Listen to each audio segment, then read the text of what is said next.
An electron is a tiny, tiny bit of matter, like a tiny marble. Let's fire a stream through one slit.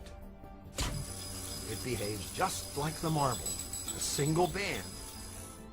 So, if we shoot these tiny bits through two slits, we should get, like the marbles, two bands. What? An interference pattern. We fired electrons, tiny bits of matter, through. But we get a pattern like waves, not like little marbles. How? How could pieces of matter create an interference pattern like a wave? It doesn't make sense. But physicists are clever. They thought, maybe those little balls are bouncing off each other and creating that pattern.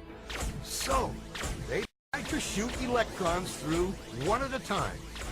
There is no way they could interfere with each other. But after an hour of this, the same interference pattern is seen to emerge. The conclusion is inescapable.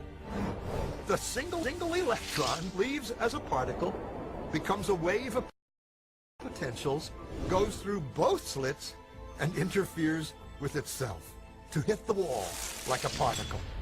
But mathematically, it's even stranger. It goes through both slits, and it goes through neither.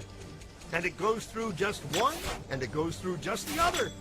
All of these possibilities are in superposition with each other.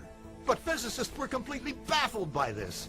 So they decided to peek and see which slit it actually goes through.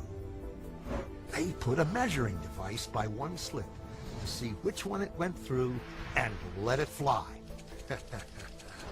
But the quantum world is far more mysterious than they could have imagined. When they observed, the electron went back to behaving like a little marble. It produced a pattern of two bands, not an interference pattern of many. The very act of measuring or observing which slit it went through meant it only went through one, not both.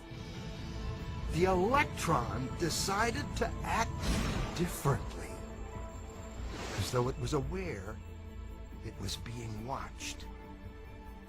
And it was here that physicists stepped forever into the strange, never-world of quantum events. What is matter? Marbles or waves? And waves of what? And what does an observer have to do with any of this? The observer collapsed the wave function simply by observing.